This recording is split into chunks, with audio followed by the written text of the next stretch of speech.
The Sheikah were by far the most influential group of people in Breath of the Wild, barring Link himself. They set up 136 shrines and each dungeon that the hero traversed throughout the course of the game. While the fact that every single one of those shrines had the exact same theme can be debated on till the end of time, in-universe there's no mistaking the power that the Sheikah had over the Kingdom of Hyrule throughout the time predating the calamity 100 years ago. Their influences must have been everywhere, even when considering these shrines would have been underground at that point. They still would have had their guardians protecting people and two of their top scientists, both Robbie and Purah. But we're not here to discuss their impact on Breath of the Wild today. I wanted to dive into their potential responsibilities in Tears of the Kingdom, since we haven't seen too much of them in trailers that points to them having as large of a role in this game, though I am sure that they will when all said and done. Make sure to subscribe for more weekly Zelda content, though I am hammering out a little bit more at the minute, and I hope you enjoy. We haven't seen any of the key members of the Sheikah in any of the trailers so far at all. No Purah, no Robbie, no Paya, and no Impa. Saying this, I think they still have a giant role to play in Tears of the Kingdom, and I definitely don't think we've seen the end of Sheikah technology as a whole, and I've thought that since the first look trailer for the game. It played such a prevalent role in Breath of the Wild that it would be genuinely insane to not have them play any part in the next game, so let's talk about them. Remember, this is speculation, so you can agree, disagree, or come up with your own conclusions down in those comments. Even though the Zonai have been the hot topic of discussion since the last couple of trailers rolled out, the Sheikah aren't to be underestimated, especially in the same world as Breath of the Wild. Already we've seen that Link has a Sheikah slate of some kind in his hands in this scene. Along with this, we also know that the map for Tears of the Kingdom still has that same Sheikah blue background. There is no way that the Zelda team are going to get rid of the camera rune feature from the last game, so I think it's a safe bet to say that this Sheikah slate looking thing is going to be used as a map and as a camera. That seems even more likely when you remember that Purah's signature catchphrase is literally snap. Though I do wonder if we'll have some brand new abilities on this new slate too, or if it's literally just going to be used as a map. The slate in Breath of the Wild was shaped like a Wii U tablet because that's what the game was initially supposed to release on.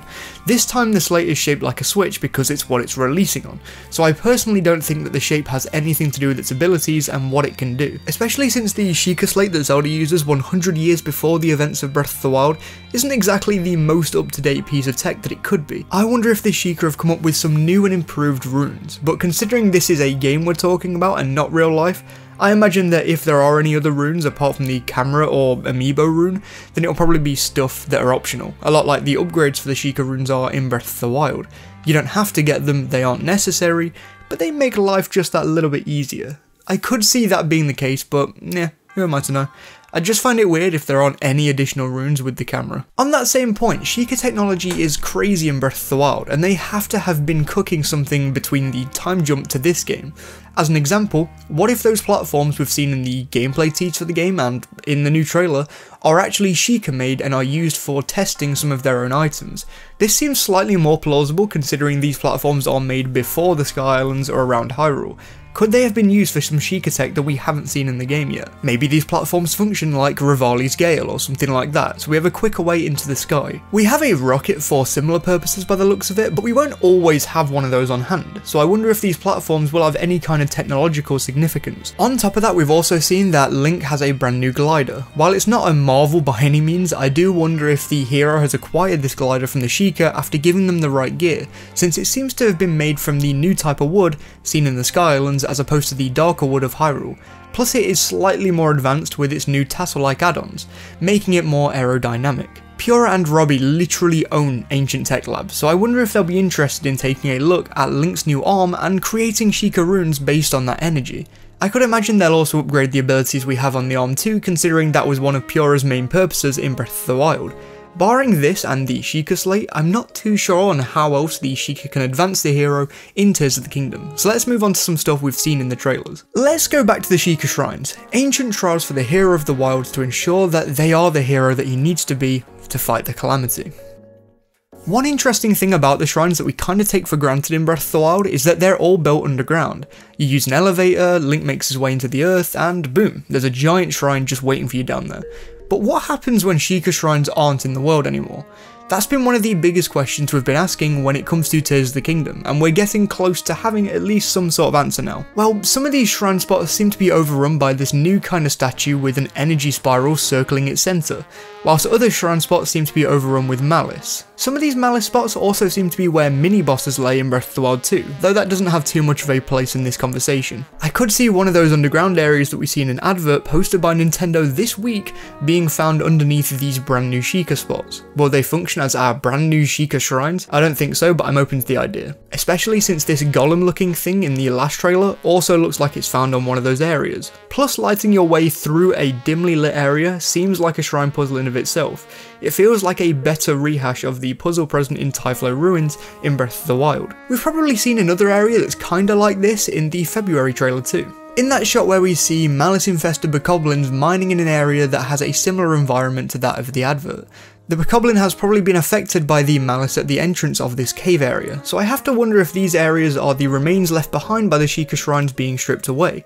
Speaking of which, I wonder if one of the reasons why we don't get much Sheikah tech in Tears of the Kingdom is because they've been spending a load of time just stripping away a load of the tech left behind by their ancestors, slowly stripping away each and every Sheikah shrine and divine beast, using those parts to create new technology in the future, but they haven't quite reached that point just yet. That, or the explanation could be that there's a different solution altogether.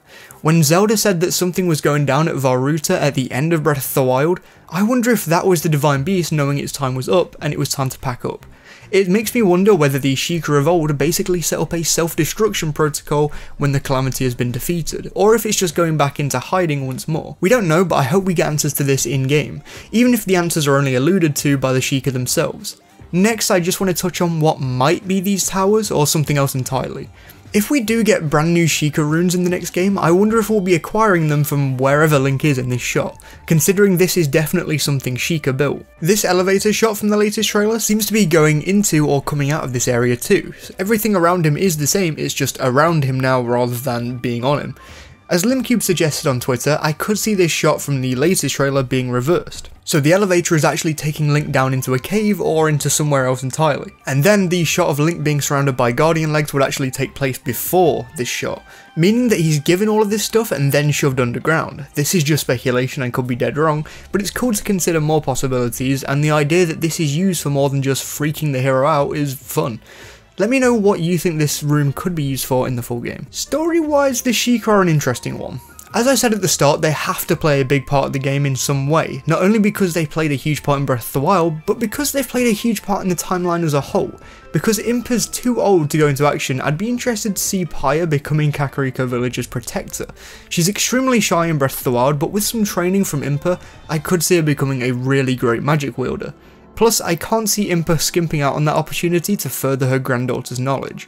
It's worth noting that the monks themselves don't seem to be appearing in Tears of the Kingdom, which is a conversation in of itself since they were such a huge part of the hero's journey in the last game. But it makes sense considering they all just faded out of existence when completing every shrine.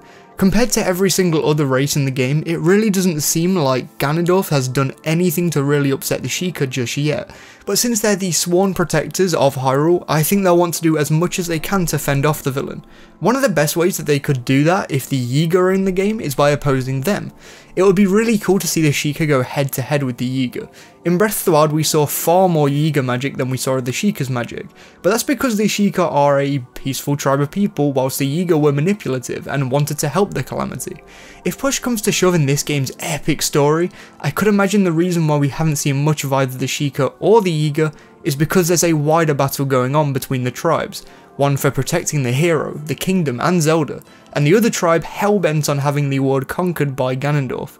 This would also give Paya her moment in the spotlight as a commander for the Sheikah, or at least passing on instructions from Impa herself, as long as nothing bad happens to Impa in game anyway. It's completely true that the Sheikah's role in Tears of the Kingdom could just be that of Purah and Robbie creating even cooler technology for the hero to use in his fight against the Demon King.